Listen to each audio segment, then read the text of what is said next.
Yes. A very good evening, Her Excellency Srimati Vijay Thakur Singh, High Commissioner of India to Singapore, His Excellency Mr. Mahbub Zaman, High Commissioner of Bangladesh to Singapore, Ms. Aruna Chakrabarti, the author of the novel Jora Shanko, Dr. Iftikhar Chaudhry, Senior Research Fellow, Institute of South Asian Studies, National University of Singapore.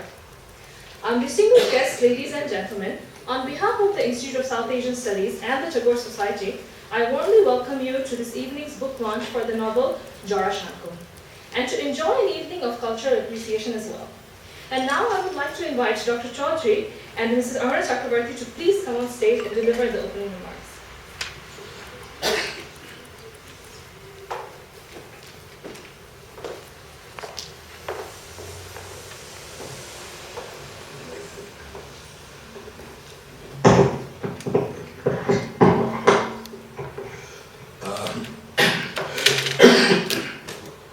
Please forgive my sore throat, but High Commissioners,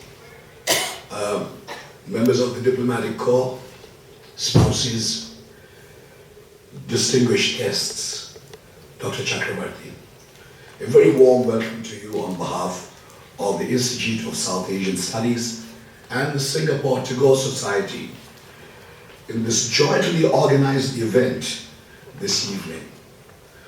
All of you are friends of ISAS and also of the Tagore Society, and we are beholden to you for cheerleading us as you always have.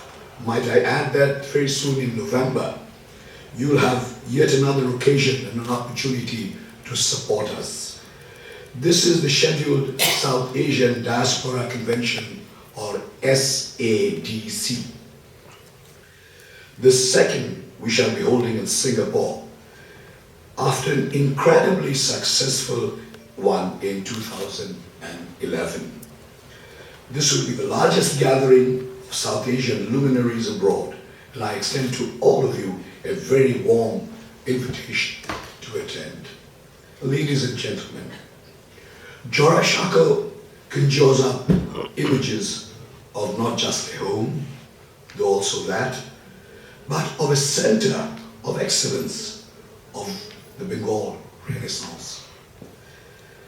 It was a Camelot that provided those shining moments, often mythical and mysterious, that whiff of glory that brought Bengal to the pantheon of great global cultures.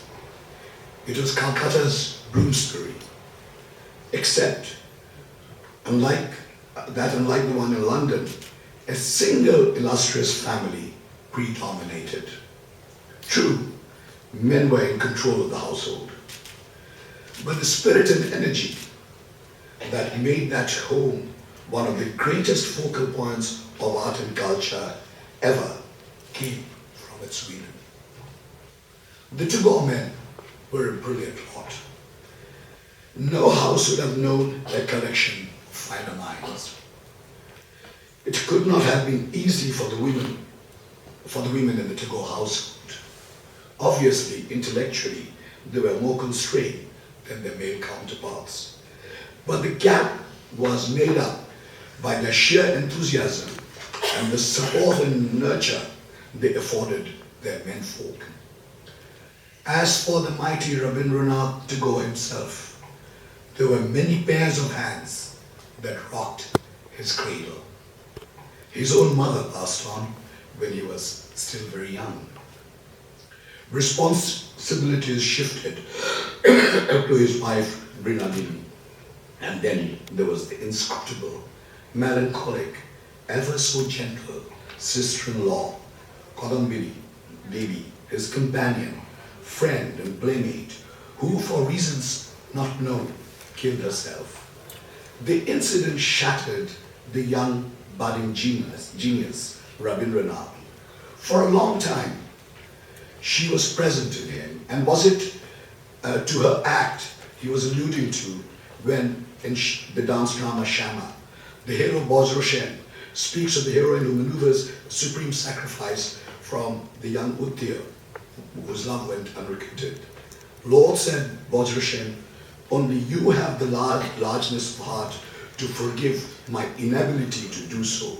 Ami komite parilam na komore modinota. The rebellious spirit of the Jorashaka women were reflected in Chandalika when the heroine thrilled at what was told her by the high caste monk, Jai Manavu Ami, Shai Manavu Tumikomna. You are just as much a human being as I am, my daughter. When Rabindranath traveled to Europe and Americas, which he did often, he was struck by the freedom that women enjoyed there. He was exposed to the Western literati like Victoria Ocampo in Argentina. To him he dedicated the famous song, Ami Chinigo Chini Tumare Ogo Bideshini, I know you women from distant lands.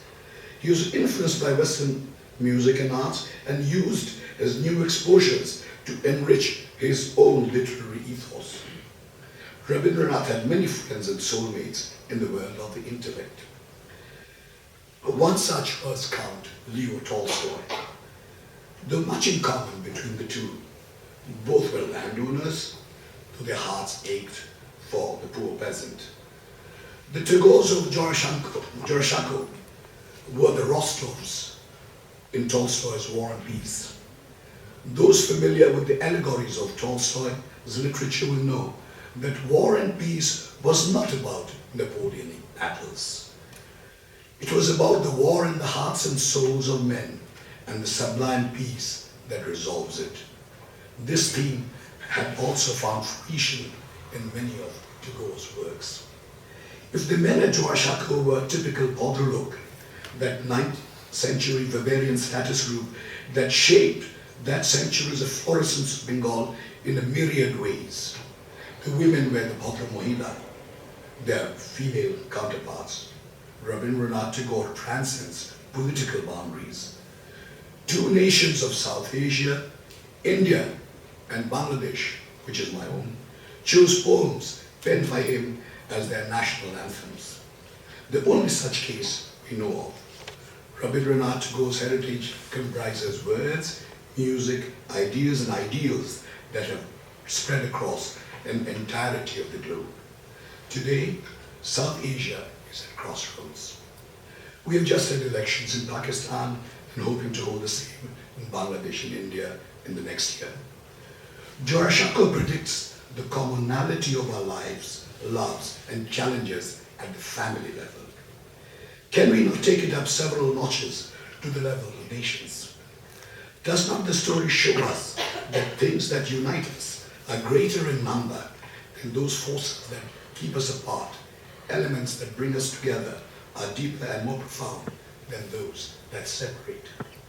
Once we recognize this, there is nothing to prevent a new dawn from breaking out in our intramural relations among these countries that share common ancestry of British India. Dr. Aruna Chakravarti does a marvelous job weaving the tales of the Tagore men and women into a most readable tone. With a stylistic elegance that does justice to the subjects, she brings to the fore the internal complexities of a family, without which Bengal, India, and the world would have been much the poorer. Much like Daphne du Maurier's Loving Spirit and Hungry Hills, or the Bronte sisters' Wuthering Heights, Jane Eyre, Aruna's novel deals with human emotions on a matrix of family history. Dr. Chakravarti in some ways has a tougher task than either du Maurier or the Brontes. Her characters are not fictional, but recognizable figures of prominence, and having them play their roles in a novel would and did require meticulous research. So, I commend this book to you. Read it, and you will feel yourself, even if slightly, more enlightened than before. Let us use the book for a bigger purpose than the obvious one of gathering facts about the Tagores. As Rabindranath had said, the highest education is not just one that provides information, but enables us to use them to lead our lives in harmony with all existence.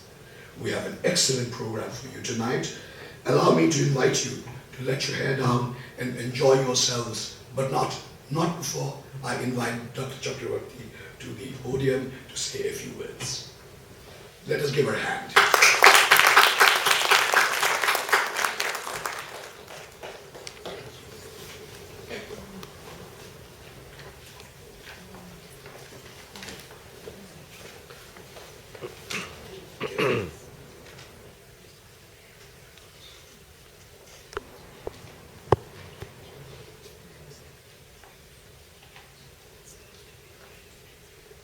Thank you, Dr. Chaudhary, for the very beautiful things you said about Jorasanko.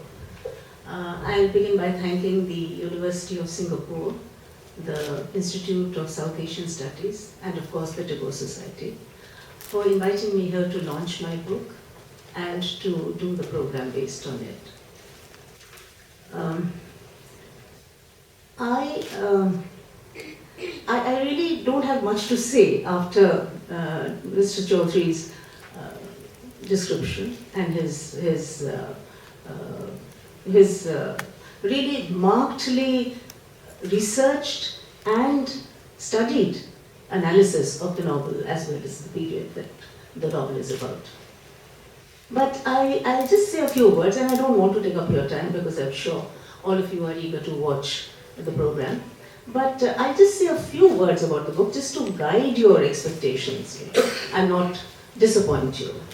Basically, the book Jorasanko is, as Dr. Chaudhary explained, it's about the Tagore family. Now, Jorasanko is actually a locality in Kolkata, but such was the celebrity status of the Tagore family that the mansion in which Tagore was born and the Tagores lived is situated in Jorasanko, and so the name has become synonymous with the Tagore dwelling. These people, the people who lived there, were wonderful people, were extraordinary people. I mean, we all know about Rabindranath, but there were so many others who were also, if not equally important, but extremely important in their own way. And strangely enough, so were the women. The period that I've taken up in this book is between 1859 and 1902, which is a very historic period in Bengal. It is the aftermath of the Bengal Renaissance, when a reform movement, which was taking a close look at women's status in society, was in the air. And the Tagore family was at the forefront of this movement, and the women also played a pivotal role. Now, of course, you know, when a society is in transition, there is a kind of a tussle. People are on a cusp. There are no changers, there are pro-changers. And even in the Tagore family, there were those women who clung to traditions and the old way of life. And there were people who wanted a drastic change. Among the people who wanted the drastic change, who in fact brought about the drastic change, was the second daughter-in-law of the house, Srimati Gyanodhanundini Devi. Her husband, Shatrendranath, was the first ICS of Bengal, of India. The presentation that we are putting up is not the novel in capsule. What I have done is I picked up one narrative strand. The story as it relates to two most famous women of the Tagore family, Gyanodhanundini and Kadamburi. Now, Gyanodhanundini could easily be called the first modern woman of Bengal. Why Bengal, even of India? And Kadamburi, as we all know, has been universally celebrated as the muse of Rabindranath Tagore. Now, both these women came to Jorasanko as children. Gyanodhanundini was 7 and Kadamburi was 9. And over the years, they embarked upon a close but somewhat troubled relationship. It is this relationship, its highs and lows, that we are going to show you, that which is going to be revealed to you this evening. Now, our presentation is not a play, so there's no action on the stage. There'll be dramatized readings from the novel, and when I say dramatized readings, I mean really dramatized readings. There's a visual presentation, but I would advise the audience to look from time to time at the faces of the readers, and you will see what it is to just sit in one place and enact a character, which is exactly what they will be doing. The two ladies who will be reading from the text or reading the script are Minoti Chatterjee and Averi Chaudhary. Minoti Chatterjee, I think, why don't you come up? Minoti is the principal of a very prestigious women's college of Delhi University, but she is also a very well-known theatre person and an illustrious radio artist.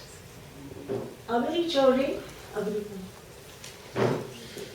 Averi is an eminent actor.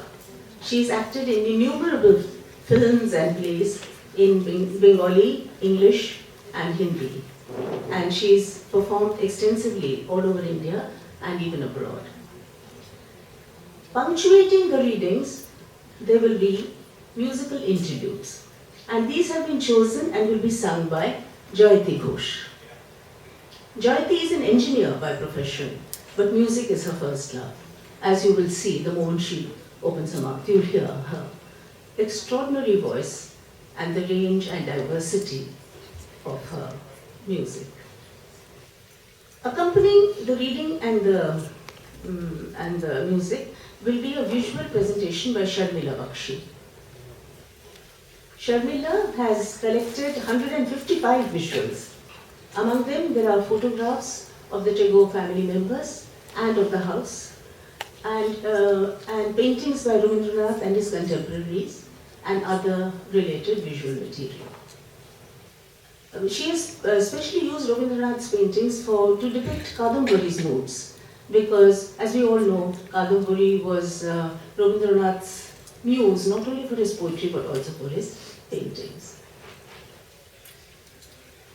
Now, I see that there are quite a few non-Bengalis in the audience, and for their sake, I would just like to make a few, I'd just like to sort of give a few indications of how the things might go, because although the program is in English, there are some Bengali words which have been retained for the sake of ambience and mood. And most of the words, of course, are easily understandable from the context in which they are being used. But there are one or two which I think need explanation. One word that crops up quite often in the presentation is the word oborodh. Now, oborodh in Bangla actually literally means obstruction. But it was used in those days to denote the women's quarters, the zanana. In the same way, bar mohol, which means the outside mohol, outside wing, was the men's quarters. The word beau actually means daughter-in-law or wife, and it has different prefixes and suffixes to denote different kinship terms. Bothan means sister-in-law, elder brother's wife. So Major Bothan is second brother's wife. Notun Bothan is fifth brother's wife. Kadambari was the fifth daughter-in-law of the house, and Ganodhanandini was the second daughter-in-law. Now these two women, it's the story of these two women that is going to be told here. I think the other words shouldn't be difficult for you to understand.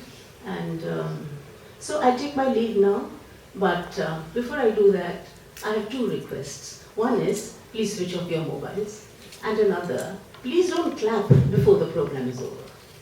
Thank you. Enjoy the program.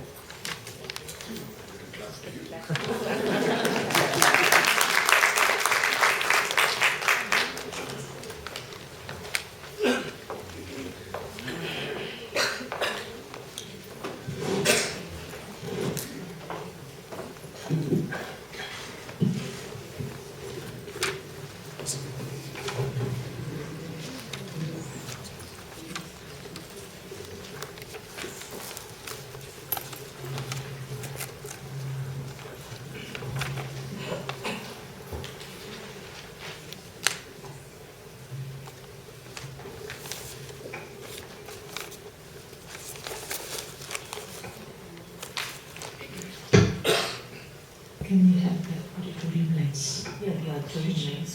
Switch off the auditorium lights.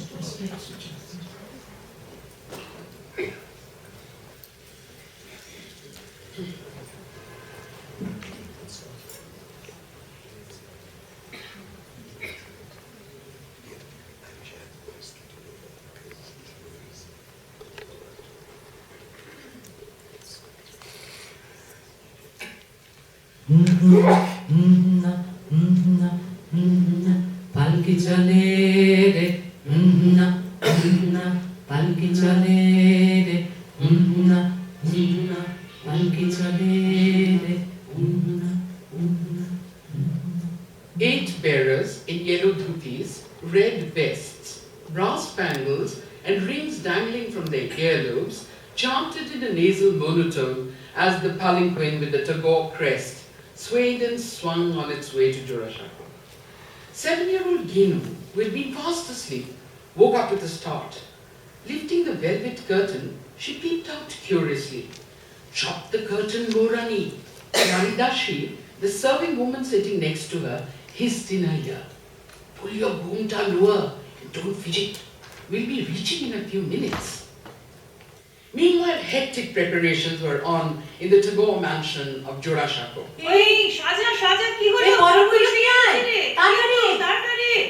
The steward stood at the vast gates, shouting orders, and servants ran hither and thither at his bidding. Men, women, and children, eager to catch a glimpse of the bridal procession, had started gathering on either side.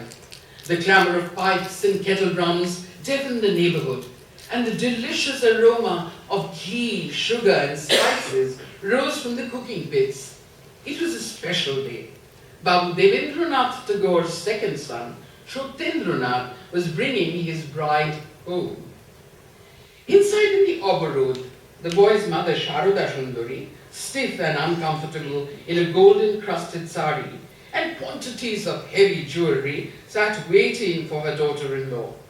A commotion at the gates and cries of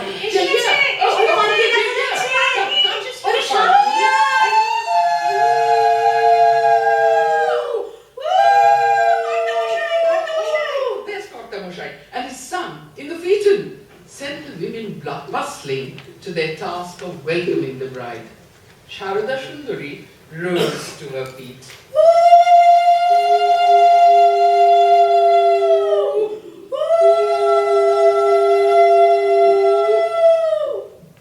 Genu's first few months in her husband's house passed in a blur. She spent most of it sitting on the floor of the room allotted to her, weeping behind her ghomta. Then one day she bumped into her brother-in-law Jyoti, and doing so found a friend. It happened in a novel way.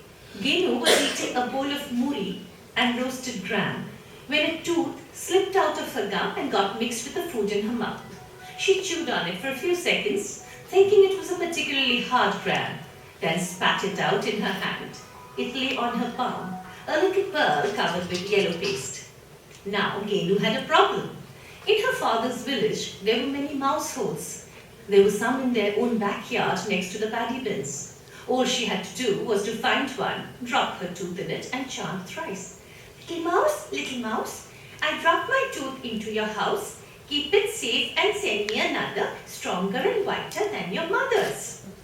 She had to find a mouse hole, but the floors here were made of hard stone, big shining slabs of black and white. Setting her bowl of muri on the floor, she went from room to room looking for a hole.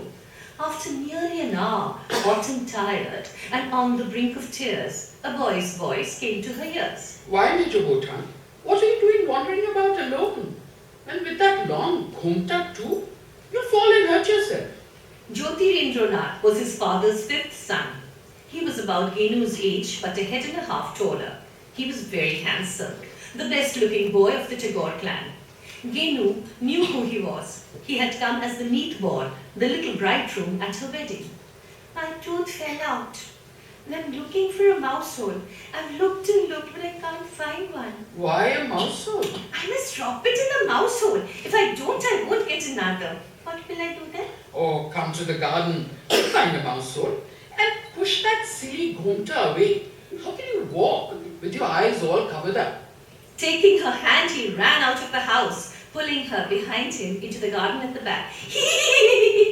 Ginu's gomta slipped off her head as she ran, revealing a wild, laughing, gap-toothed face, small and brown, curly hair blowing in the wind.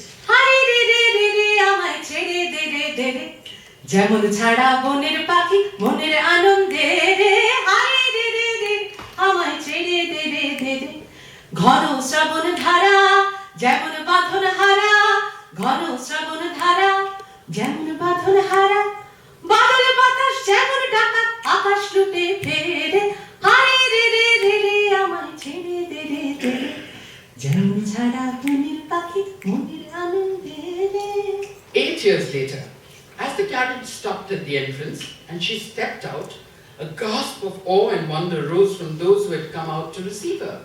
She had left the house a frail, peaky figure and returned a vision of loveliness. Tall and slim, a poem could be written on her slimness. It was so exquisitely proportioned. She was no longer the little Genu who had giggled and played pranks and had been scolded and punished. She was the assistant collector's lady, the stately and graceful Mrs. Gyanudanandini Tagore. She wore her sari a dove-coloured silk with an embroidered border, differently now. Half of it was pleated at the waist and the rest brought up over her hips and breasts, then pinned on the left shoulder with a brooch. Her neck, a smooth gleaming column, rose above the lace collar of her black velvet jacket. The edge of her sari covered her head, but her face was bare. A face not conventionally beautiful, but with neat symmetrical lines of brow and jaw, an aquiline nose and a small compact mouth. But the most arresting feature of her face were her eyes, large and beautifully shaped with bristly black lashes. They were a startling colour against the pale almond brown of her skin, smoke grey with silver flecks. Jyotirindranath stared intently at her. Why did I never notice the colour of her eyes? Why are you staring at me, Notun? Sharuda had taught her to call him Notun Thakurpo, but she had shortened it to Notun. You look different, beautiful.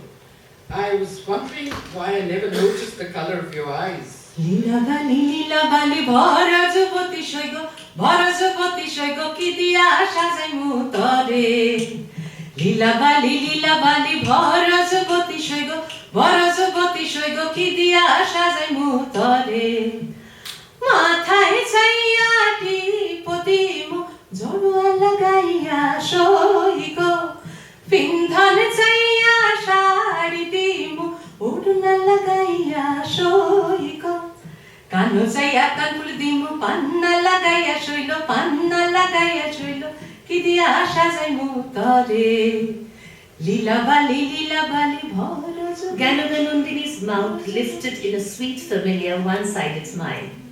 Perhaps because I used to keep them hidden under the ghomta. Yes, Jyoti nodded, then said eagerly, I'd like to paint you against a brooding monsoon sky. I'll call it Portrait of a Lady with grey eyes. Will you sit for me? Of course, Notun. Jyoti noticed that she hadn't added if Ma will let me, or I'll have to ask Ma, as she was wont to do. Her lips kept smiling, and her eyes held his with a strange, enigmatic gaze.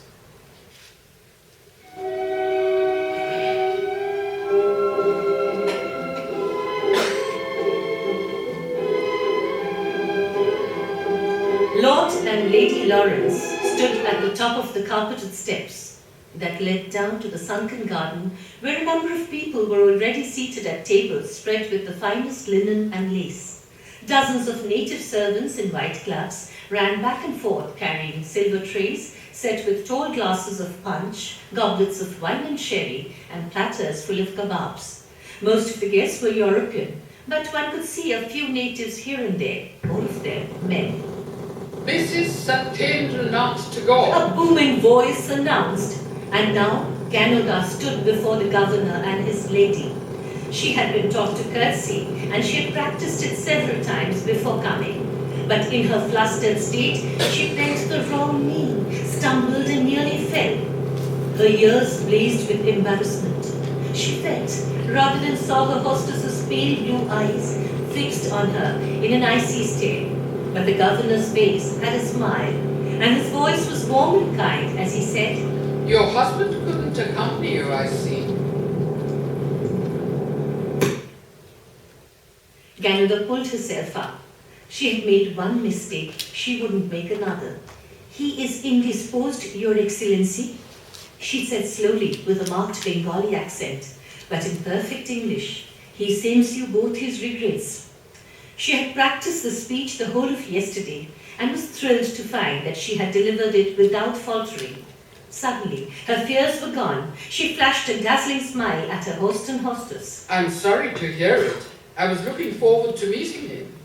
From one of the tables, a short, thick-set man had looked up curiously as Ganodar stepped out of her carriage.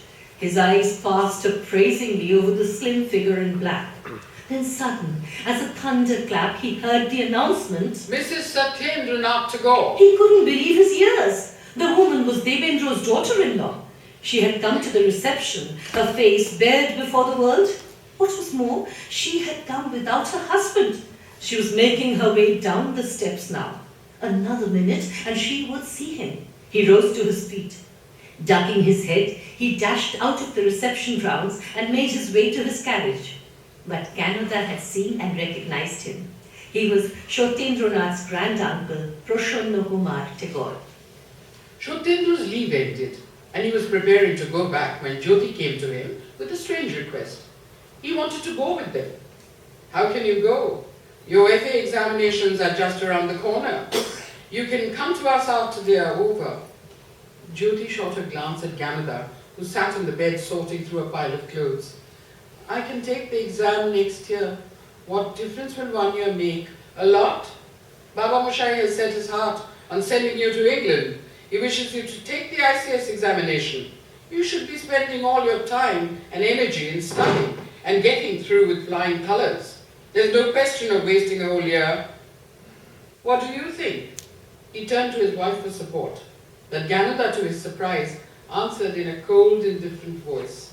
I think he is old enough to take his own decisions. Who are we to dictate to him? That night, Shotendra went to Sharada's room and said, It's time we found a wife for Jyoti. Your Baba Moshai has done that already. The wedding will take place in July next year, didn't you know? No, who's the girl? Her name is Kadamburi. She's Shyam Ganguly's daughter. Shyam Ganguly of Harkat Ganguly. Huh? Shotendra couldn't believe his ears. A daughter of Shyam Ganguly of Harkat Ganguly. For Jyoti. Burying his head in his hands, he cried, Oh no. ইকিমিকি চাম চিকি চামের কাটা মজুমদার ধেয়ে এলো দামোদার দামোদারের হাড়ি কুড়ি দুয়ারে বসে চাল কুটতে হলো বেলা ভাত খাওয়ায় জামাই চাল ভাতে পড়লো মাছি কোদাল দিয়ে চাঁচি কোদাল হলো কোনটা হ্যাঁশিয়ালের মাথা. Two little girls sat playing with their dolls in an upstairs veranda of the Jurashaku mansion. They were chewing pan, and their legs were stretched on the mat in the manner of the matrons they were emulating. Scattered around them lay a dozen dolls and a whole range of household articles, all in miniature. Borno Kumari was 11 and a daughter of the house. 9-year-old Kado. Her face was a longish oval and her nose somewhat heavy with the eyebrows meeting at the arch. But she had a wide, generous mouth and wonderful eyes, large and dark, with a deep fringe of lashes. They seemed to hold, even at her tender age, infinite depths and mysteries. She was shy and reserved, the opposite of the bossy and boisterous Borno, who looked exactly like her mother and imitated all her mannerisms. Pooh! Borno spat out a stream of beetle juice in a toy spittoon. Then, lifting a corner of her kotki sari, she touched it to the corner of her mouth exactly as Sharada was wont to do. It's time we set the wedding date, Rotum Botan. Kadamburi hesitated, raising huge plaintive eyes to her sister-in-laws. Yes, but do you have to take my Kushum Kumari? I could give you my Indubala or Sorojini. You see, my Kushum has never lived away from me. She'd be desperately homesick. You astonish me, Nutun Bhotan. Girls can't live with their mothers forever. Do you want your daughter to end up as an old maid because you can't bear to be parted from her? Think of our ancestors. They'll burn in hell if a daughter of theirs remains unwed. No, I didn't mean. I only thought if I could keep her with me for another year or even 6 months. No, nonsense, nonsense. Kushum's the eldest and should marry first. She's also the prettiest, and that's why I chose her for my Dev Kumar. You agreed, and the matter was settled long ago. You can't go back on your word. Kadamburi was silent. Her head sank, big tears rolled down her cheeks and fell on the doll she was clutching to her breast. সুন্দরী সাঁঝায় কোন বারেক দিবরে তুলসী হলো আমার কালো রে না জানি সাঁঝা আমার ঝাঁঝরা দিতে রে না জানি সাঁঝায় আমার বিছুনা পারিতে রে কে মনে রইবে শ্বশুর বাড়ি রে। Don't take it so hard, Nutun Bhotan. All married girls live with their husbands and in-laws. Didn't you leave Harkata Guli and come to Jorashako? Oh, dear me. Here I'm sitting and wasting my time when there's so much of work to be done. Oh, don't sit there like a statue. Start getting the dowry together. Margot, it's her daughter who's to be wed, and she's not bothered in the least. Now let me make this quite clear. If the arrangements are not in order, if there are any complaints from the guests, it'll be your fault. The wedding is your responsibility. The Bodhu Baron and Pulshwaja are mine. There won't be any mismanagement where my events are concerned. The wedding went off without a hitch. Borno's enthusiasm fired the other women of the house, and they came to Kadamburi's rescue. Between them, they got Kushum's dowry ready, with Ganudanandini always ready to take any initiative as team leader.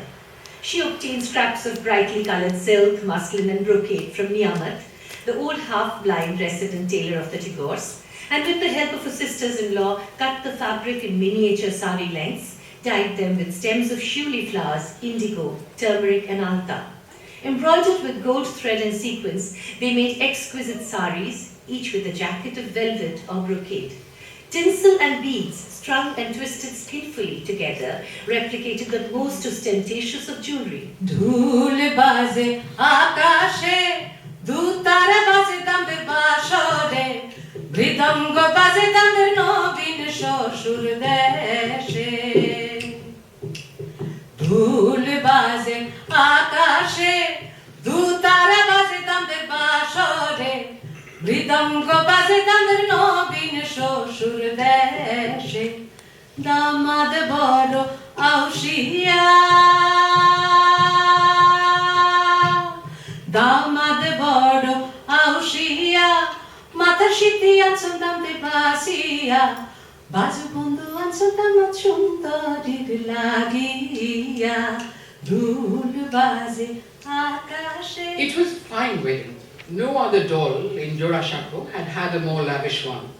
Lamps flickered from the gates and cornices, and on the terrace adjoining Jyotirindra's apartment, rows of banana leaves piled with hot luchis, mutton curry, and sweets stood ready and waiting for the 80-odd children who had come from the various branches of the extended family. The bride's mother, suitably attired in a red bordered borrowed sari, ran hither and thither on her little feet, seeing to the comfort of her guests.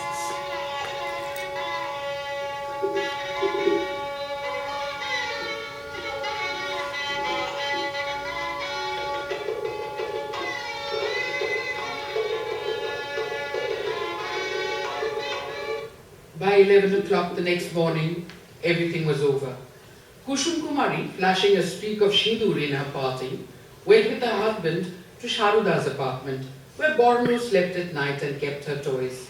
Everything went with her. The tiny saris, miniature jewels, and toy household goods that Kadumburi's sisters-in-law had got together with so much love over so many months were all gone. Ganata tried to intervene. Don't take everything. Notunbo is a little girl, younger than you. What will she play with? You weren't born yesterday. You should know that everything a bride gets belongs to the groom's family. Bereft of her daughter, Kadumbari assumed a calm and composure that deceived everyone in the house. She neither wept nor complained.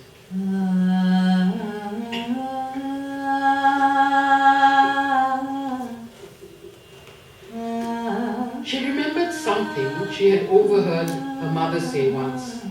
A mother's tears bring bad luck to a girl. She was determined to follow that advice. She wouldn't weep. Even if her heart broke from the pain, she wouldn't bring bad luck to Kushum. Babul Mora,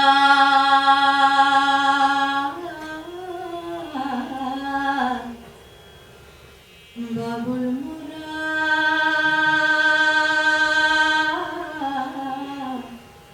Nayar Chutu Jaye. Babul Mora, Nayar Chutu Jaye. चार कहार मिले मोरी डोलिया सजावे रे चार कहार मिले मोरी डोलिया सजावे रे मोरा अपना बेगाना छूट जाए Babula Mora, Nayar Chutu Jaye. At 13, Kadumburi had grown into a lovely young woman. She was much taller and the sharp angularities of her form had vanished, leaving behind a willowy slenderness with gentle curves of breasts, waist and hips.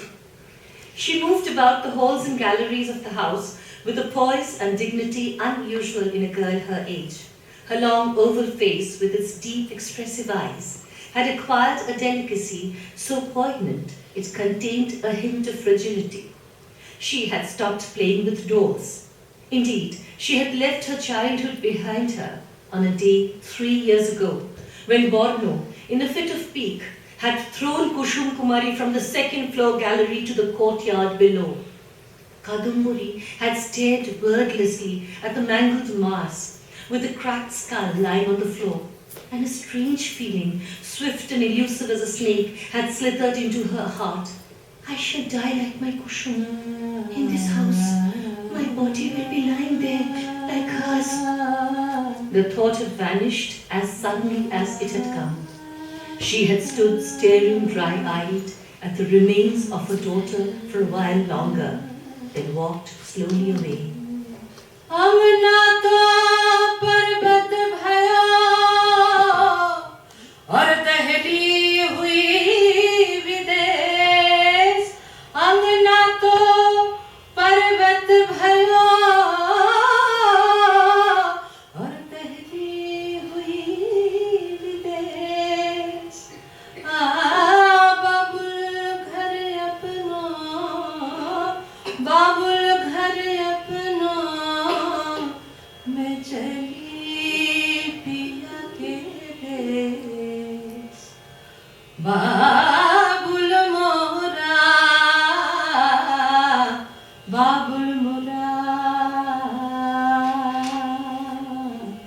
नैहार छूटू. Kadumbari had turned from child to woman from that day onwards. As she matured in years and grew in grace and beauty, her soul yearned for love. the passionate romantic love of a full-blooded male. And who could fit that role better than her handsome, talented husband? She remembered her awed wonder when she had turned her eyes on his face during the Shubha Drishti. She had given her 9-year-old heart away with the garland she had hung around his neck. But had he done the same? She did not know. How did a woman win her husband's love? Such a husband's love? She learned quite quickly that he had an aesthetic temperament, and she set herself to surrounding him with objects of beauty. She hung lace curtains at her windows and filled her room with flowers. She ordered dozens of pots for the terrace adjoining her apartment and grew a variety of ferns, aromatic shrubs, and flowering plants. From the trellis, she hung cages full of brightly colored birds. And here, every day at dusk, she unrolled mats and spread them with cushions and bolsters. She placed her husband's violin reverently in one corner with a bowl full of jasmine beside it. And into this bower of bliss, she invited him to come and spend the evening with her. Aaju sakhi muhu muhu gahe pita kuhu kuhu kunjavane duhu duhu duharu pane jai yuvana madavilasita pulake hiya ulasita avashatanu alasita murachi janu jai Aaju madhu chadani pranayun madani Aaju madhu chadani pranayun madani Shithila sab badhani shithila bhaila. Jyotirindra seemed pleased with her efforts and was gentle and tender, but Kadambari saw, and the realization cut her to her heart, that he never sought her out himself. He came to her only when she sent for him, spoke to her easily and briefly, then departed. And he didn't seem to miss her at all during his long absences from Kolkata. He came back with glowing accounts of the wide, beautiful river over which he had sailed from estate to estate, the hunting and the fishing he had done, the plays he had written, and the scenes he had painted. He brought back presents for her. She took them and was grateful. But deep within, she felt only frustration and despair. He never said that he had missed her or that he would take her with him the next time. It wasn't as if the men of Jorasanko didn't take their wives anywhere. Janudamani accompanied her husband wherever he went. Kadambari's heart twisted with pain at the thought of her sister-in-law. Not only was she adored by her own husband, there was no way in which she, Kadambari, could miss the special glow in Jyotirindra's eyes whenever he saw her. It was so obvious. He admired her greatly, and as a matter of fact, so did she. Janudha was so beautiful and regal-looking, so articulate and intelligent. She could converse on any subject, art, music, literature, politics, with a knowledge and confidence equal to any man's. She was warm and generous too, loving and giving. Kadambari couldn't forget the trouble she had taken over Kushum Kumari's wedding and the way she had taken her part against Burma. But for a woman with so many excellent qualities, she was singularly obtuse to Kadambari's needs, her loneliness, and craving for her husband's attention. Janudha teased her brother-in-law and chatted and flirted with him for hours together, sidelining the little wife completely. Kadambari swallowed the hurt and waited for the day he would look at her the way he looked at Janudha. But the waiting went on and on. Kadambari tried to make herself attractive to her husband in many ways. She wore her prettiest saris and did up her hair with special care. She tried to improve her mind too. She gave up reading cheap novels and romances and turned to serious books. History and politics she found dull and dreary, but she took instantly to poetry. In this, she found a soulmate in her youngest brother-in-law, Robi. One of the treasures they had discovered in Jyotirendranath's collection was Prachin Kabbo Sangraho, an anthology culled from the works of the Vaishnav poets. Robi and she were enchanted by the language and sentiments, the flow and cadence of the lyrics. Kadambari felt that she had discovered at last the key to a magical world of love and romance, a world she had sought for so long and never found. She yearned to share it with her husband, but though he had paid the subscription for the volumes, he neither cared to read the poems nor have them read out to him. আমির হৃদয়ের কথা বলিতে ব্যাকুল শুধাইল না কেহ আমির হৃদয়ের কথা বলিতে ব্যাকুল শুধাইল না কেহ সে তো এলো না সে তো এলো না সে তো এলো না যারে সপিলাম এ প্রাণ মন দেহ আমি হৃদয়ের কথা বলিতে ব্যাকুল শুধাইল না কেহ। In consequence, Kadambari turned to Robi. In his years, she poured out all the love and longing, the ecstasy and despair the lyrics inspired, the emotions that filled her heart to overflowing. Robi was writing poetry too these days, and they made a pact. They would share their thoughts only with one another, and Kadambari would be the first to read whatever Robi had written. 2 years later, Sharada Sundari died. It was 10 o'clock in the morning, and the balmy light of a spring sun poured into the courtyard.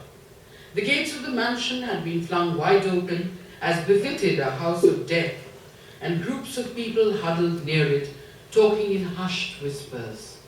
Within the courtyard, the members of the family stood around the bedstead of polished mahogany on which Sharada Sundari lay, hands folded on her chest, as white and still as a marble statue.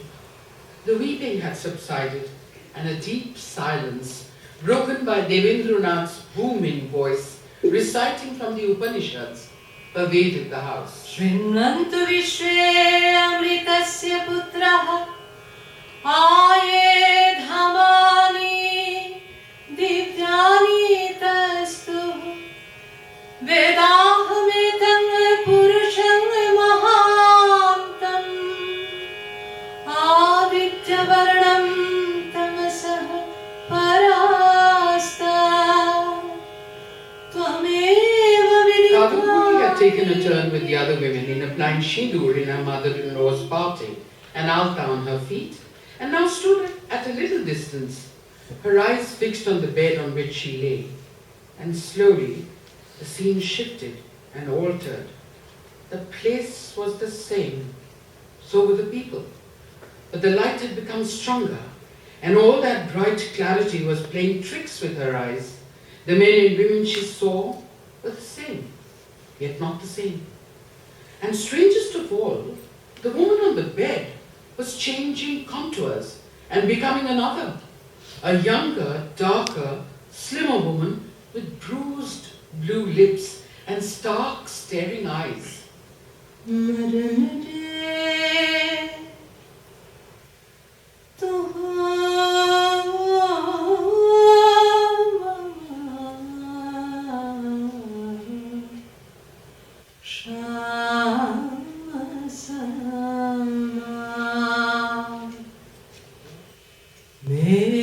मेहबरण तुझ मेह जटा जुट रक्त कमल core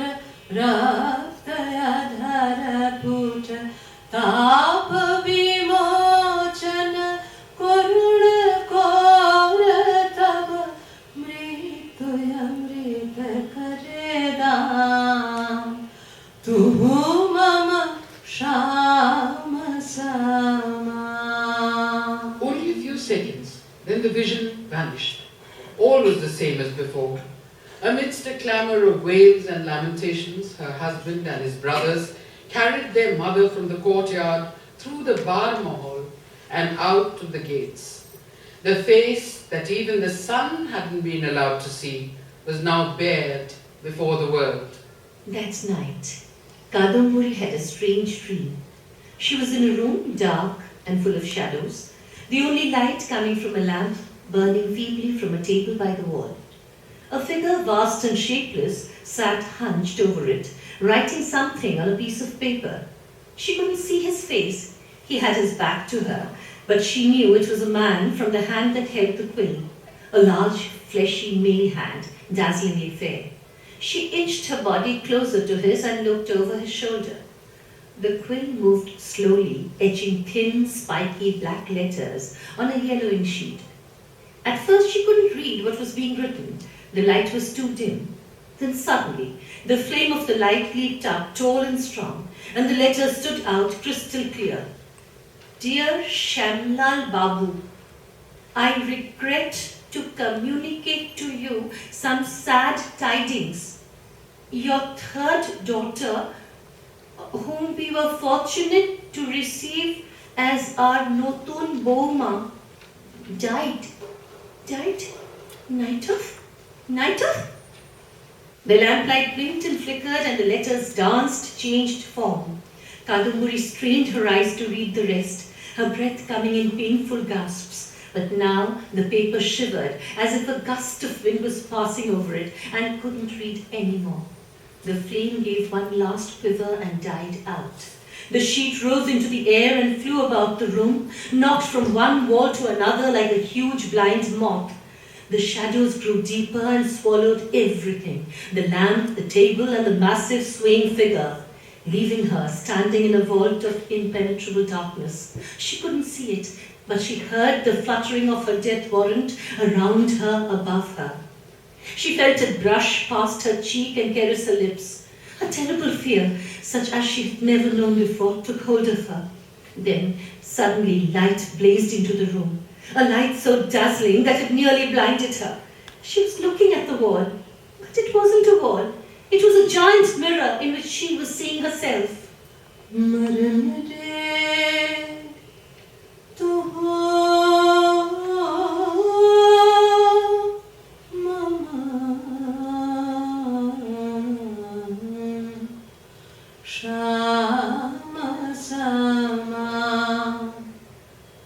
भुज पाशे तबला संबोधय आँखि पात मझु देह तुरोधय कोरय पर तुझ रोदय रोदय नींद भरब सब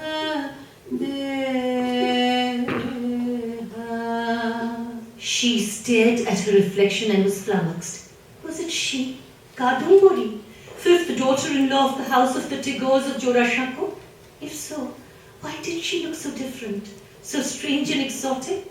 As though she was really someone else, pretending to be her? A scream formed in her lungs, but her throat was frozen, and nothing came out except a gurgle. And then, to her horror, a cobweb of cracks formed on the mirror. The glass trembled and broke, and the woman in it fell in shards to the floor. Kadamburi shrieked and shuddered. Ah!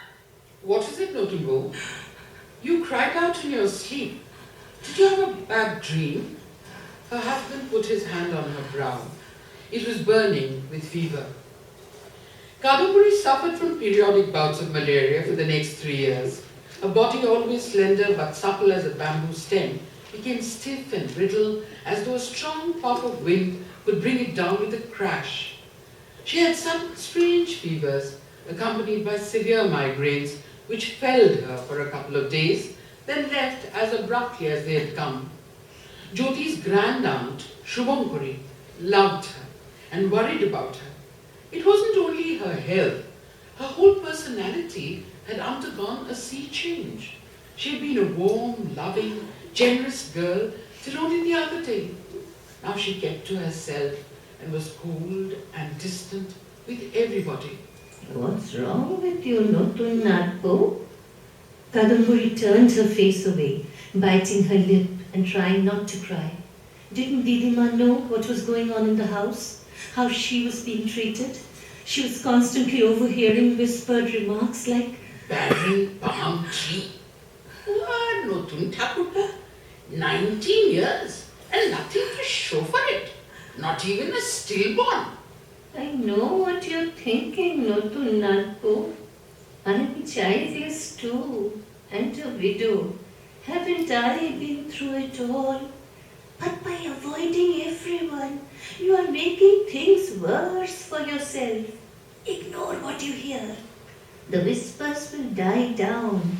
Another thing, don't involve yourself too much in Robi's life. Robi? But Didima, Robi isn't even here. Why do you think he isn't here? Why, Didima? Because Srimati Gyanudanandini Devi doesn't approve of the way he hangs around you and has decided to remove him from your influence.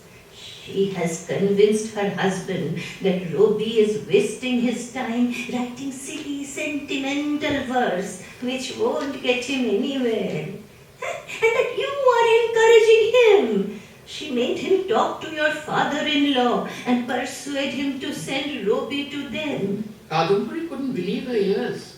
Robi had told her that Baba Moshe was sending him to his second brother, who would take him to England, where he would study first at a British school, then at the bar.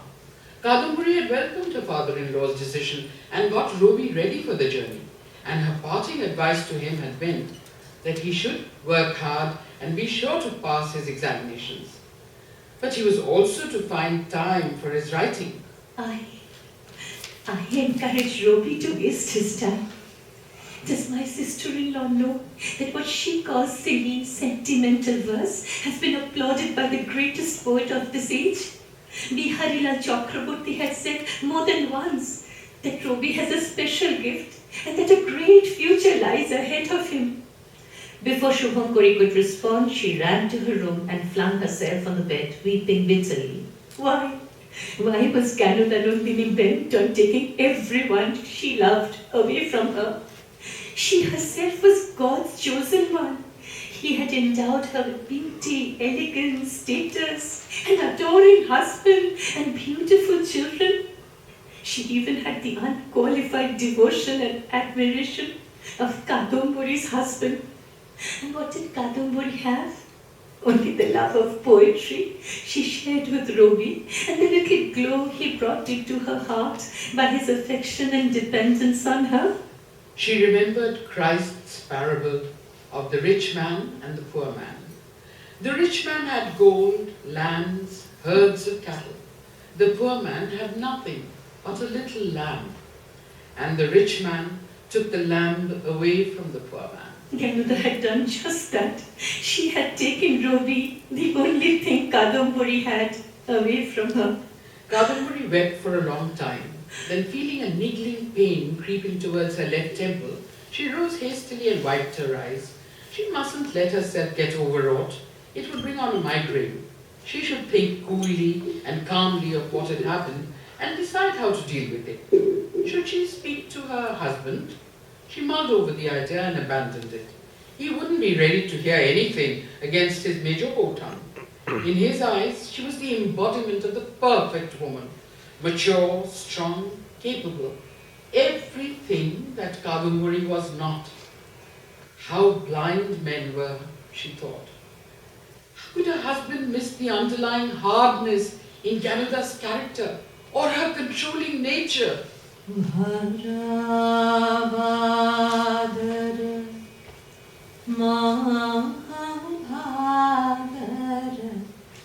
Bharabhadra Mahabhadra Shunya Mandira Mo Bharabhadra Timira diga bhari ghor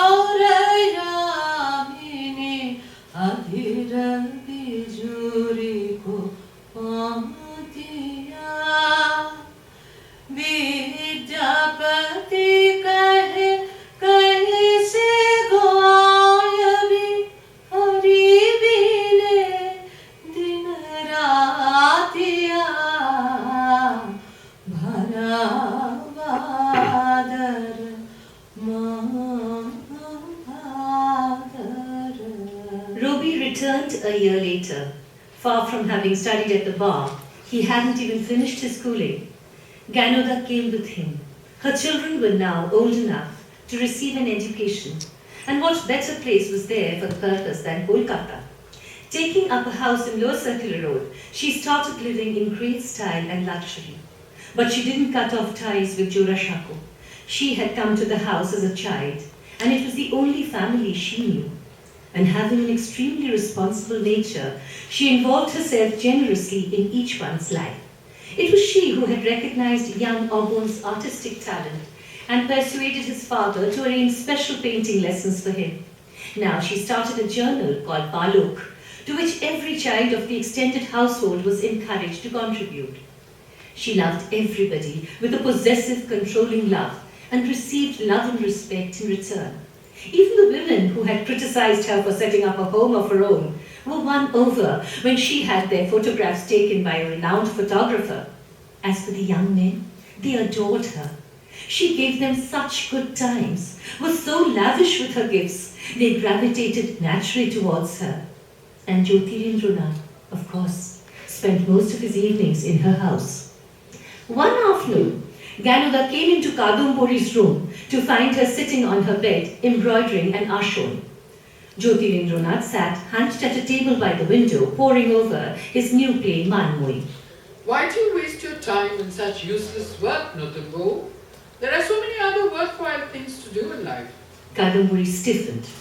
Ganoda's presence always made her want to shy away like a colt. But she collected herself and asked softly, such as? The least you can do is read the newspaper. Do you have any idea of what's going on in this country? As a matter of fact, Kadumbori had quite a good idea.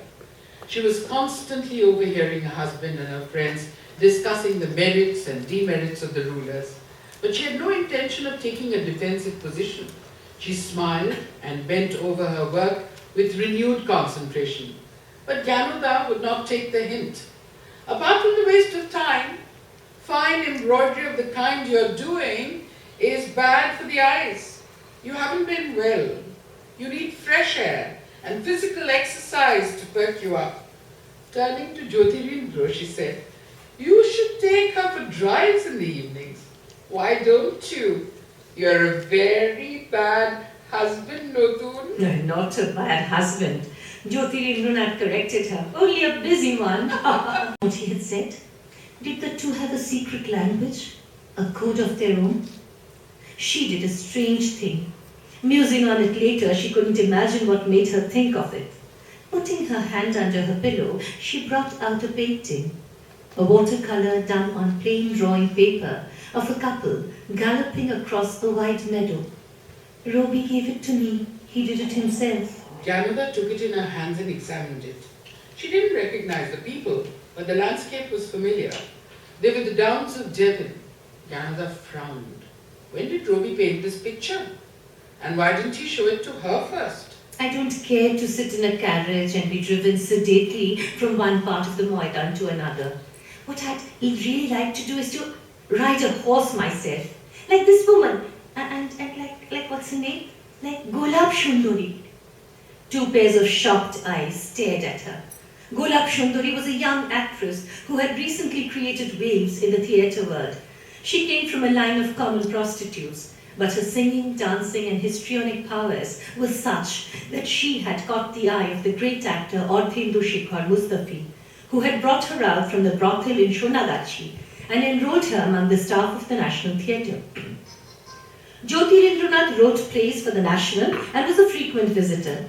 He had seen her playing the character of Razia Sultana some time back and was particularly impressed with a scene in which she had come riding a horse, emitting a shrill battle cry.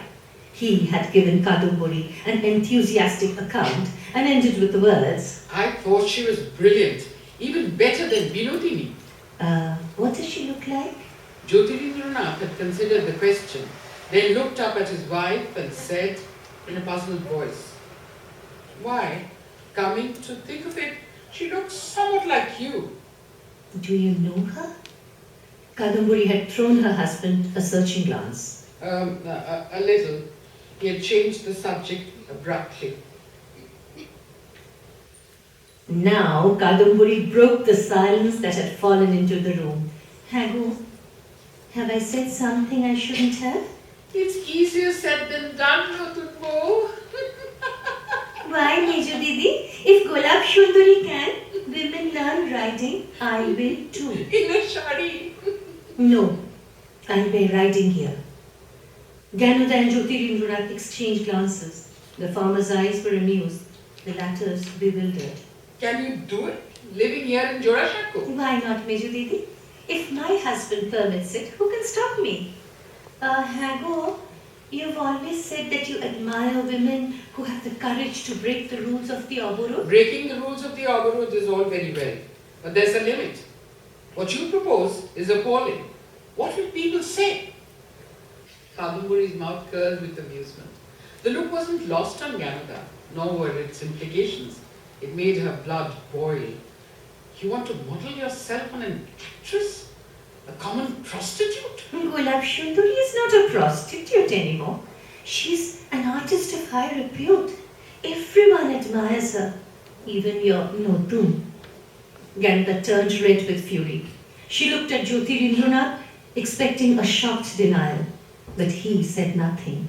His face was pale and his ears blazed with embarrassment. For the first time in her 21 years, Kadamburi took a decision and stuck to it. Within a couple of months, she was seen riding in the park on a white Arab mare. She hadn't carried on her threat of wearing breeches. She rode side saddle in a sari. She was a superb rider. Her bearing was erect, her grip on her reins firm but light. Her face was wild and free, and her laughter echoed across the wide expanse.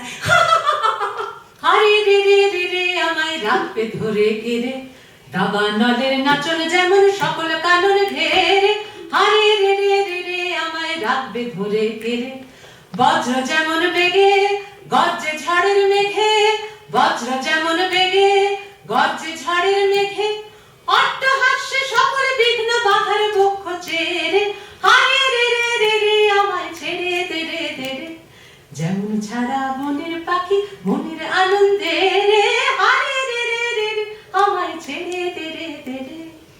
That evening, Ruby went from room to room looking for Kadamburi. Dusk was falling. Where was Notunbo Tham? She wasn't in the house or the garden. Could she have gone up to the roof? Taking 2 steps at a time, he bounded up the stairs. And then he saw her. A dim, shadowy figure sitting quietly in a corner, her back against a wall, her eyes on the sky. She was humming a tune, so softly, Ruby could hardly hear it. Yet the pathos and nostalgia of the strains were palpable.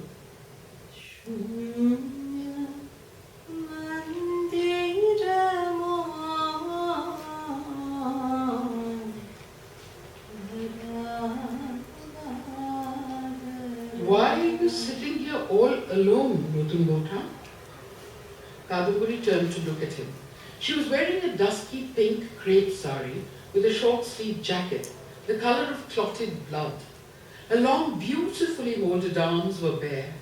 A diamond and ruby choker encircled her slender throat. A string of jasmine twined in the knot of her rich hair, the faint scent of which rose in the air, sweet and elusive. Poor Notunbo Tham, Ruby thought sadly.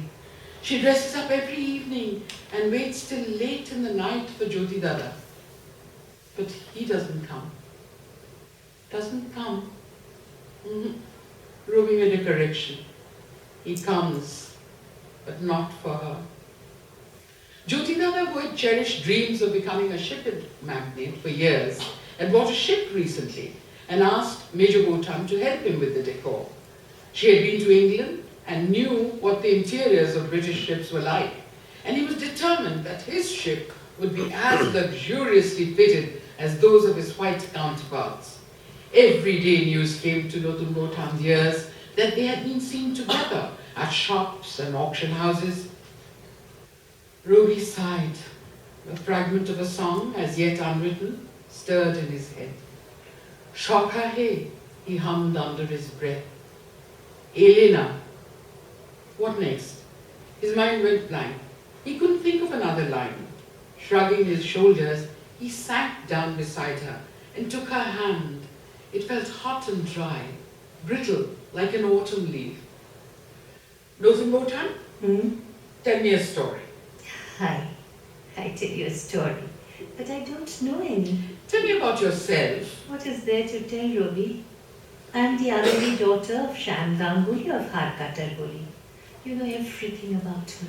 I don't mean in this life. Tell me about your earlier incarnation, when you were Hecate, enchanting Hecate, goddess of 3 realms, earth, sky and underworld. Nonsense you talk. It isn't nonsense. Do you know that you are my muse? What? That I can't write except when I see your face? That's a lie, Robi. You lock yourself in your room and write. How many times do you see my face? A reply in the bantering tone he habitually used with Kadamburi was ready on Robi's lips when a vast, glittering, ice-white moon came creeping up the sky, banishing the dark in which they sat. A cluster of stars followed, and the earth and sky trembled with light. Robi could see Kadamburi's face clearly now. Her eyes were moist, suffused with an emotion he could not identify. Was it disbelief? Or was it hope? He couldn't tell. Her breath came unevenly through slightly parted lips. A fine sprinkle of sweat glimmered on her brow like moon dust. She was waiting for an answer, waiting, and now her voice murmured in his ear. Don't hold back, Robi. Let go. Release your thoughts. Send your soul winging into the sky, where your destiny awaits you. Let go, Robi. But he knew she hadn't spoken. Suddenly, Robi was assailed by a strange sensation. He felt an explosion within him, the bursting of a dam. The weight of inhibition, diffidence, doubt and anxiety that he had carried on his chest ever since he could remember was crumbling under the impact.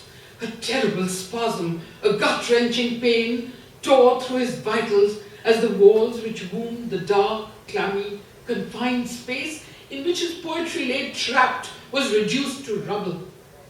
He felt a great wall of water, strong as a tidal wave, rising within him, dancing and frothing over the rocks and stones, then flowing in joyous abandon towards an unknown sea. And then, slowly the pain and oppression lifted, and Robi's heart became light and free. His head swam, and his limbs became wings. He felt he could drift through the night sky and touch the moon, the stars. He smiled. He had found the answer to Kadamburi's question. Taking her hot, fevered hands in his, he cried out in a strange, bewildered voice. All the time, Notun Botan. All the time. Your face is everywhere. In the world I see, the dreams I dream, the verses I write.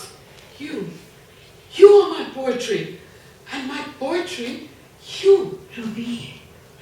Robi, what will you do when I'm gone? When I'm gone? I'll see you still, not with these eyes perhaps, but with the eyes of the mind. As long as I live, as long as I write. You don't know, Notun Botan. Tonight I've been broken and molded anew. I'm not the same Robi. I'll never be the same again. আমার প্রাণের পরে চলে গেল কে বসন্তের বাতাসটুকুর মতো ও সে ছুঁয়ে গেল নুয়ে গেল রে ফুল ফুটিয়ে গেল শত শত প্রাণের পরে চলে গেল কে। Next morning, Robi rose while it was still dark and watched the sun from his balcony. He stood there for a long, long time. Then he went back to his room, lay prone on his bed and started writing on a slate. He wrote the first lines of Nirjharer Shopno Bhango, a path-breaking poem that changed the course of his life. আজি এ প্রভাতে রবির কর কেমনে বসিল প্রাণের পর কেমনে বসিল গুহার আঁধারে প্রভাত পাখির গান না জানি কেন রে এতদিন পরে জাগিয়া উঠিল প্রাণ জাগিয়া উঠেছে প্রাণ ওরে উঠলি উঠেছে বাড়ি ওরে প্রাণের বাসনা প্রাণের আবেগ রুধিয়া রাখিতে নারী থর থর করি কাঁপিছে ভূধর শিলা রাশি রাশি পড়িছে খসে ফুলিয়া ফুলিয়া ফেনিল সলিল গরজি উঠিছে দারুণ রোষে হেথায় হোথায় পাগলের প্রায় ঘুরিয়া ঘুরিয়া মাতিয়া বেড়ায় বাহিরিতে চায় দেখিতে না পায় কোথায় কারার দ্বার। A few days later, Kadamburi found the first letter. Her husband had just returned from a short visit to the family estates, and she was sitting on the floor in front of his portmanteau, sorting through his clothes. Picking up a jokba, she found a stain near the pocket and flung it on the pile she meant to send to the washerman. Then, frowning a little, she picked it up again. The stain looked odd. It wasn't grease or dirt. What could it be? Bringing it close to her nose, she sniffed at it delicately and recoiled. It reeked of cheap scent. There was a little rustle and she felt something hard against the cloth she held in her fingers. Slowly, very slowly, she drew out a wad of green paper. It was covered with writing in very black ink and wrenched in attar. Lord of my heart. Her eyes ran over the lines. So many days have gone by since these love-lorn eyes have beheld your beloved face. I know how low I am before you. You are a prince and I a miserable worm from the gutter. But the heart knows no reason, and life for me without you is akin to death.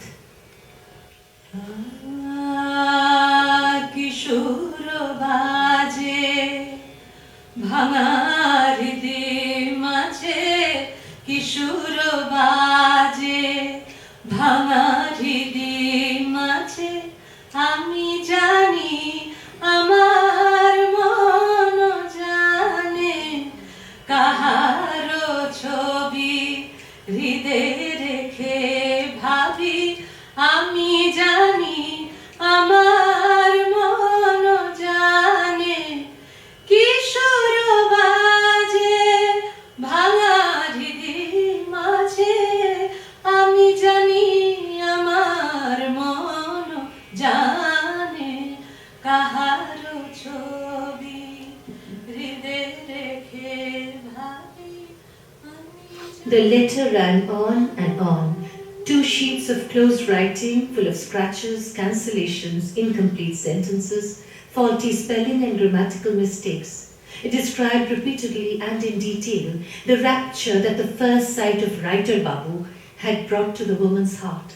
She wrote of how she would forever treasure the handkerchief he had given her when he had found her weeping in the green room. She kept it with her always, hiding it between her breasts, so that she could feel the embroidered initial of his name against her pulsing heart. The letter ended with the words, "Your slave forever, Gulapi." যখনই ভাবি তোমারে পাবো না তখনই জাগে মনেতে ভাবনা সে যে কি যাতনা তুমি তো বোঝো না সে যে কি যাতনা তুমি তো বোঝো না আমি জানি আমার মন জানে কিশোর বাজে Kadamburi sat where she was for a long time. The sound of her breathing filled the silent room. She felt the sweat break out in beads on her temples and trickle down her armpits. Jumbled thoughts ran round her brain like rats caught in a trap. Who was Gulapi? From her use of terms like writer babu, green room, it was obvious she was an actress. But who was she? Golab Shundari, whose acting her husband admired. She was in love with him. And he? Was he too? The girl was young, beautiful, talented. What was more, the art of making herself attractive to a male, to overwhelm him with the power of her sexuality, ran in her blood. Was it possible for a man to remain immune to such a love? Totally immune? A man whose wife was plain, sickly, and barren? Her heart beat fast. The quiet in the room grew so deep and compelling, she felt herself floating in it. I embroidered the handkerchief, and he gave it to another woman? Kadambari turned her head and looked with hard, dry eyes at the window, where a wasp was buzzing against the shining glass. Another lay dead on the sill. She brought her slender arms together and hugged her breast. The time had come. A voice within her whispered, when all the disparate strands of her life were coming together, when every past sorrow, disappointment, every anxious secret and uncertainty were knitting themselves into a pattern. Her life, she saw clearly, was moving towards a crisis. Something would happen soon, very soon. A shiver passed over her, but strangely, inexplicably, the thought didn't frighten her.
Rising, she went to her closet and drew out her jewel box. Shoving the letter under a moon necklace, she walked over to the window.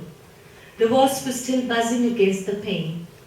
Flinging the window open, she released it into the hot afternoon air. Then, laying her cold cheek against the sun-warmed glass, she murmured, Robi, Robi, what is to become of me?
A shadow fell across the floor.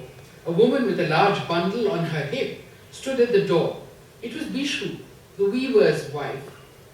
What's wrong, Notumbo Rani? She peered into Kadambari's face. You look pale, and your jacket is soaking with sweat.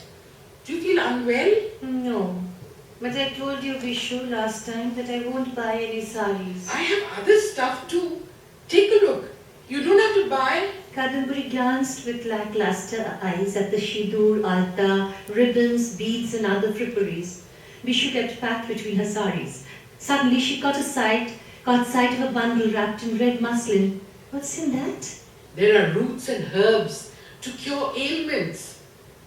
Bishu untied the knot. They've been given to me by my Guruma. She's a votaress and has uttered mystic incantations over them.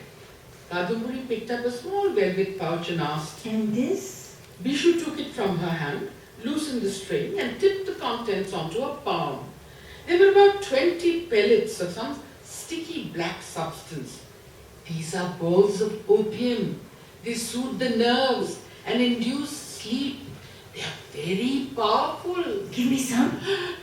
Then hearing Vishu's gasp of astonishment, she tried to compose her features and make her voice sound natural and everyday. The truth is, I suffer from insomnia. I can sleep no more than 3 to 4 hours. And even then, I'm ridden with dreams and nightmares. Opium can be deadly if carelessly taken. People become addicted and sometimes they even die. I take only one, and that too when I can't sleep at all. I promise you, Vishu. Rising, Kadambari went to her closet and returned with something clutched in her palm, which she pressed into Vishu's hand. Vishu stared dumbfounded. 4 heavy silver rupees, the head of the empress with its high top knot embossed on one side, lay on her palm. Concealing a smirk of triumph, she asked for a piece of paper and placed some pellets on it. Remember, only one at a time, and that too at long intervals. Take it with a glass of hot milk.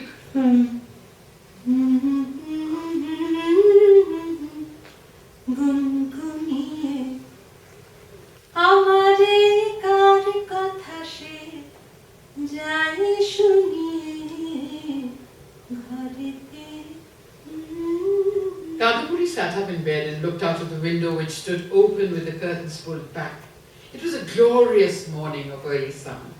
The sky was a startling blue, and the air so crisp and crackling, she felt she could take up great sheets of it in her hands, fold them, and put them away in her closet. Her fever had run its course, leaving her body so light, she felt she could float about the room like a winged moth, then drift out of the open window into the hot blue sky. She brought her feet to the floor and stood up gingerly, telling herself she mustn't indulge in silly fancies. Not today. Today was a special day.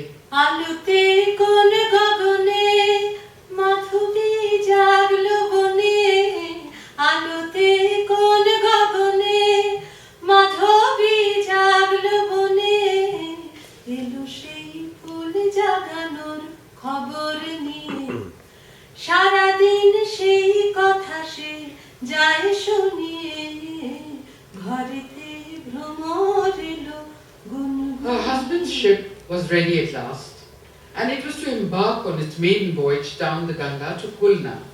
There was to be a grand celebration on the deck tonight with family and friends. Jyotirindranath had ordered the finest wines and an array of delicacies from an English hotel, and he had promised to come for her himself. Are you sure you feel well enough to go all the way and sit through the evening? If so, be ready by 6 o'clock. Absolutely ready. I'll come for you. The time will run out shortly afterwards. I remember. Kadambari spent the whole morning sitting on her bed sorting through the pile of saris and jackets which Bini, her maid, brought to her one by one. She held each one to her face, glanced herself in the mirror and flung it away with an impatient hand till the white satin sheets became a riot of motley colors.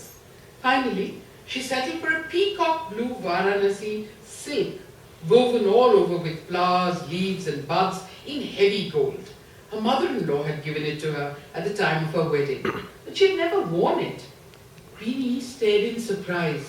She had often heard her mistress say it was too heavy and ostentatious and not her style. But if she was surprised more by Kadambari's choice of sari, she was dumbfounded at her selection of jewels. Heavy armlets of enameled gold shaped like birds with emerald tails and beaks, a shitahar with 6 strands of pearls held by a band of rubies, rows of gold bangles, a pearl and emerald collar, diamond flowers for the hair, and ruby bells for the ears. Will you really wear all that, Notumbo Rani? Yes, of course. Why do you ask? Because I've never seen you wear this sari or so much jewelry, not even for a wedding. This is a special occasion, Beanie, more important than a wedding. She dressed slowly with infinite care. Pinah jhatit kusumhar, pinah neelayangiya. Pinah jhatit kusumhar, pinah neelayangiya. Sundari sindur deke seethe kararangiya. She scalloped her hair with the aid of a damp gamcha, braided it in strands of 7, then twisted it in an intricate khopa. She starred it with diamond pins and hung a jeweled tikli over her brow. Sahajari sab naach naach milan geet gao re. Chanchal manjeera raag kunj gagan chhao re. Then, after her sari had been draped and her jewels in place, she outlined her eyes with kajol and fixed a glittering teeth between her brows. Sajniya bayujar madira kanak deep jaliya. Surabhi karah kunj gagan gandha salil dhaliya. Standing before the mirror, she examined herself. Yes, this was the effect she wanted. Did she look a little stark? The eyes too large, the lips too pale. She popped a couple of pans in her mouth. The juice would redden it. And oh yes, she needed some perfume. Taking up a bottle, she doused her breast and armpits liberally. Mallika chameli beli kusum tula balika. Gath yuthi gath jati gath bakul malika. Trishit nayan bhanu singha kunj patham chahiya. Vidul gaman sham aave vidul gaan gahiya. Sajani sajani. It was 10 minutes to 6. Kadamburi sat on the leather chair and waited. Picking up Rabindranath's Chobi Ogan, she turned the pages idly. A slow, sweet languor passed over her limbs, and she yawned softly. She glanced at the crystal clock that stood on her husband's desk. 6:35. He'd better hurry, or the tide will run out, she told herself. Of course, 6 o'clock can't mean 6 o'clock exactly. He's been delayed a little, but it's only a matter of minutes now. Suddenly she realized that she had fallen asleep. The book had slipped from her hands and fallen to the floor. Her head was lolling on the black leather. She glanced at the clock. 7:15. Wait, he's been caught up in a last-minute work and the tide has run out. He'll come by the overland route. It's much longer, but he will come. He had promised her. He wouldn't let her down.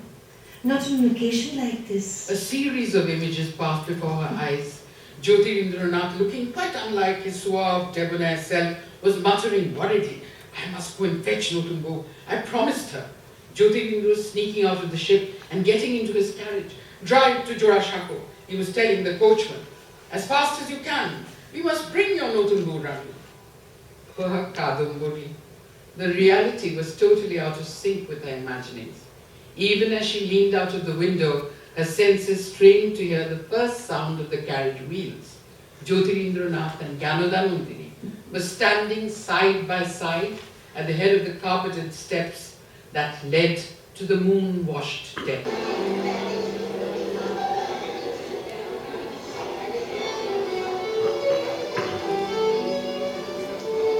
They made a striking pair as they stood together. Jyotirindra in a gorgeous emerald and gold jabba, Ganodhar resplendent in black and silver with diamonds, blazing from her ears, hair and throat. There were flowers everywhere, lights, and the tinkle of silver and crystal came floating on the air. Suddenly, Rabindranath came hurrying up to them. The family carriages have arrived. Everyone from Jorashakku is here, but not Notun Botan. Jyotirindranath turned his head sharply. She hasn't come. Why not? It seems you promised to go for her. She's all dressed and waiting. Jyotirindra's face went white. It was true. He had promised his wife he would bring her himself. And that too last night. How could he have forgotten? You've seen how it is here. I've been so busy. But you promised her. She's all alone in an empty house. It's too late to argue about it. Ganuda's voice rose above Rovi's. She should have known that it wasn't possible for Notun to go all the way. She should have come with the others. But Jyotidada promised. One can't always keep one's promises. Glancing at the two troubled faces, she added in a consoling way, "It's all for the best. She's been ill, and it's probably better for her to stay at home and rest tonight. I tell you what, Robi, start off tomorrow morning as early as you can and bring her. She can spend a nice, quiet day on the river." Gyanuda smiled and placed a hand on Jyotirindra's shoulder.